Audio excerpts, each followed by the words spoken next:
Commentator Coleman Hughes was recently grilled on The View for not agreeing with their views of racial injustice, and what he said really helped to articulate not only why I, as a black man, have an issue with getting my ultimate identity from my race, but it also helped to show where the best place to get your identity is. So let's talk about it.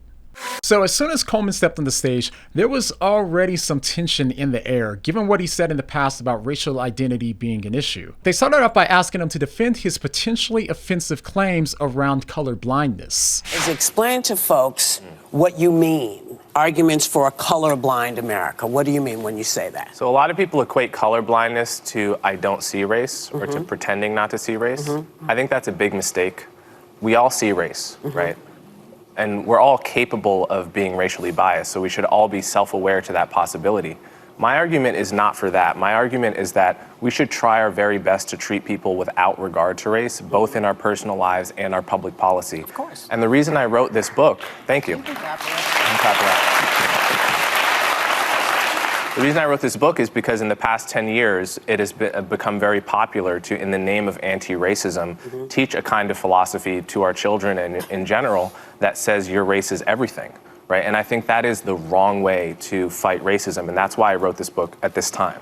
Now, if you paid close attention, you probably noticed just how careful he was with his words here, especially when he said that he's against people teaching that race is everything. I think it allowed him to clarify that the problem isn't so much identifying with your race, because as he said, he isn't suggesting that you should pretend that you don't have a race, but instead it's having your race be part of your ultimate identity that's creating a lot of the problems that we see growing today. But even with that distinction, they immediately tried to set out a trap for him. They went on to ask him a question that they had already prepared responses for. Take a listen. Wait, because I want to get to the part of the book. You believe that public policies that address socioeconomic differences would be better at benefiting disadvantaged groups, and that race-based policies often hurt the very people they're trying to help. What are some examples of policies that would be better at reducing racial disparities? So my overall argument is that class, socioeconomics, is a better proxy for disadvantage. We all want to help the disadvantaged, and the question is, how do we identify them, right? The default right now in a lot of areas of policy is to use Black and Hispanic identity as a proxy for disadvantage, and my argument is that you actually get a better picture of who needs help by looking at socioeconomics and income. That picks out people in a more accurate way. Not my question, but... So he articulated how race-based identity is a problem when it comes to helping people, but they cut him off before he was able to articulate the social and practical issues, which really is a shame, because if they understood how an ultimate racial identity hurts us in a practical sense, then maybe they could have understood that it's not in their best interest either. Now, I can only speak for myself here, but one of the big issues for me was the fact that wherever you get your ultimate identity from is where you get your personal value and sense of self-worth from. If you get your identity from eating healthy, since that's the thing that makes you feel valuable, you'll feel even more valuable once you start to see yourself as being better than those who regularly eat fast food. If you get your identity from working hard and being successful, then you'll naturally start to look down on those that you consider to be lazy or aren't successful. And it's the same with race. If you find your ultimate identity in your race, then you're naturally going to start looking down on others who are of a different race, like the KKK. And if you find your ultimate identity in a race that you believe is deemed as inferior, then you'll start to see yourself as an inferior person. And lastly, if you aren't of a race that you want to identify with, then you'll hate yourself because there's nothing that you can do to change your race. All of that is just one of the problems. But as I said a minute ago, they asked him about his views on poverty as a way to set out a trap for him. So listen to the response that they had prepared for him. When you say that socioeconomics picks out people in a better way than race, when you do look at the socioeconomics, you see the huge disparity between white households and black households. You see the huge disparity between white households and Hispanic households. So your argument, and I've read your book twice because I wanted to give it a chance, your argument that race has no place in that equation is really fundamentally flawed, in my opinion. But I don't think that she was ready for how he was going to respond, because listen to what he says next. There's two separate questions. One is whether each racial group is socioeconomically the same. That I agree with you. They're not. They're not, and the stats show that. But of course, I agree with that fully. The question is, how do you address that in the way that actually targets poverty the best? Great. And what Martin Luther King wrote in his book Why We Can't Wait is he called it, we need a Bill of Rights for the disadvantaged. And he said, yes, we should address racial inequality. Yes, we should address the legacy of slavery. But the way to do that is on the basis of class. And that will disproportionately target blacks and Hispanics because they're disproportionately poor. But it will be doing so in a way that also helps the white poor, in a way that addresses poverty as the thing to be addressed. But even though he had a good and reasonable response that she had to agree with, she wasn't done. She laid out yet another trap for him. That part is true, but as you are a student of Dr. King, I'm not only a student of Dr. King, I know his daughter, Bernice, right?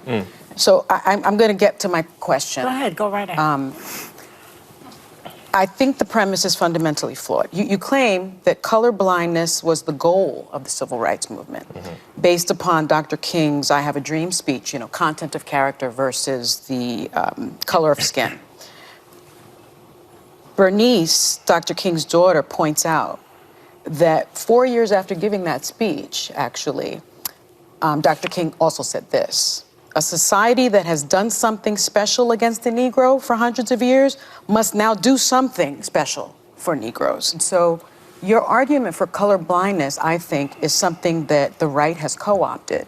And so many in the black community, if I'm being honest with you, because I want to be, believe that you are being used as a pawn by the right and that you're a charlatan of sorts. He's not a Republican. So how do you... He's never voted for a Republican. You've said that you're a conservative. No. No, you did. You actually said that in the podcast that you did 2 weeks ago.